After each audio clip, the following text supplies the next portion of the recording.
Okay, folks, here we are.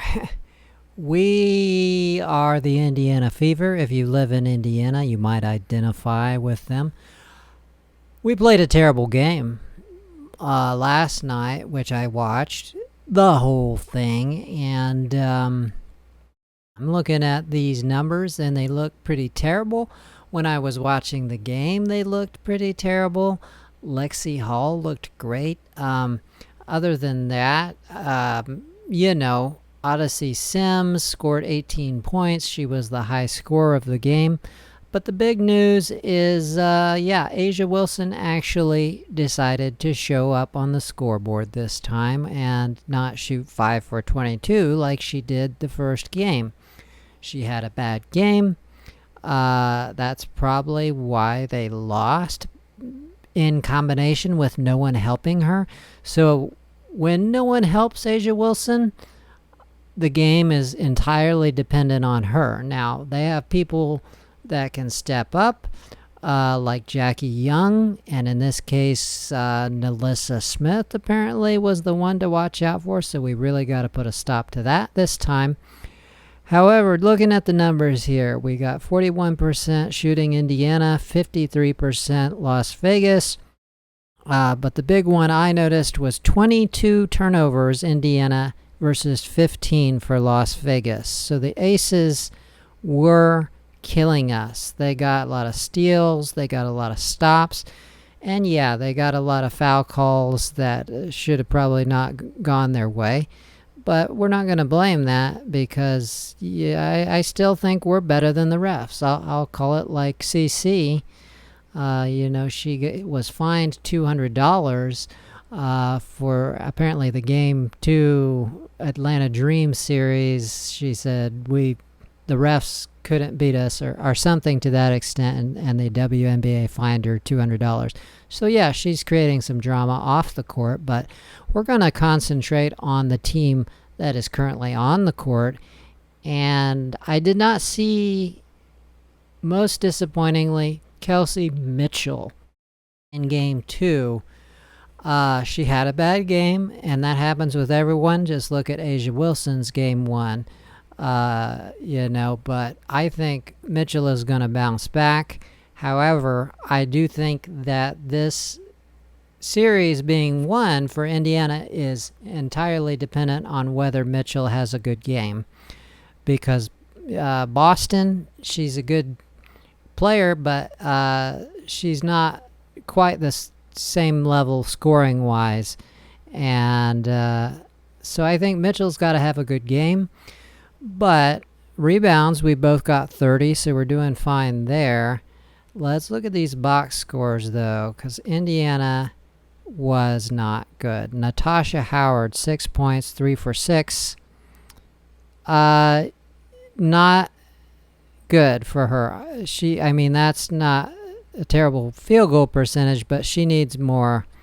I don't think that she's going to be a long-lasting power forward, but she's definitely had way better games than that. Aaliyah Boston, 10 points. 13 rebounds. That's pretty good. And what else? We had Odyssey Sims, 7 for 12, 18 points. Kelsey Mitchell, 13 points. And she was 4 for 14. And the last game she had 34 points. Standout performance. I think that was actually a WNBA record for first game of the semifinals for an individual player. So that was her first semifinal game she ever played.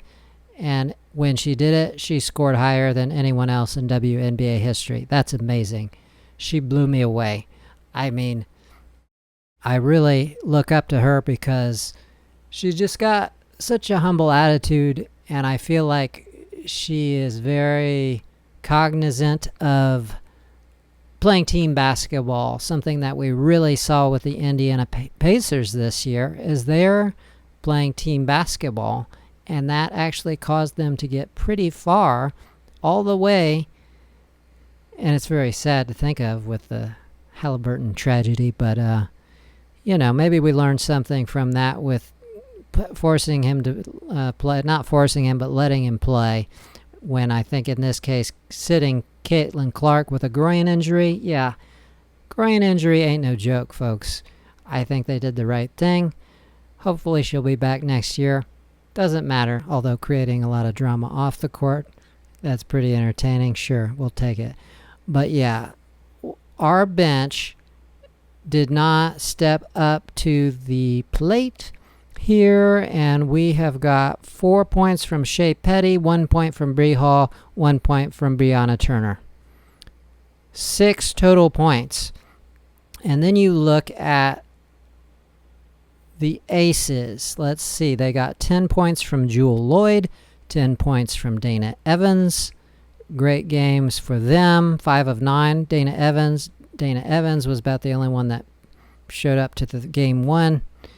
So we got, 24 points off the bench compared to 6 on Indiana.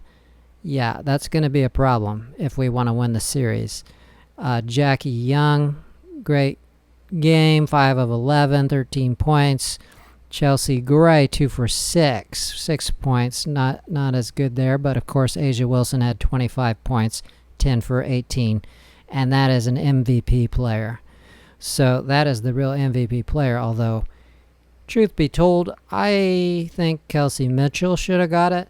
However, it's not going to happen in our current celebrity culture, because we elevate this kind of attitude where when people are kind of rewarded for having an attitude and they're not punished. She pushed Lexi Hall to the ground. They called nothing. Lexi Hall's back injury was later revealed to be caused by that fall initially, and we'll be lucky if she makes it through the series.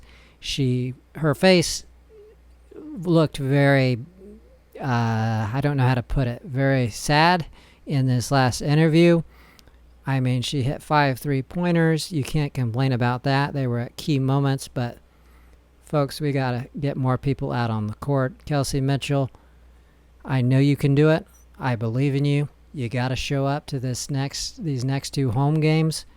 I honestly believe that the Aces are not playing a whole lot better than us overall, even without Clark.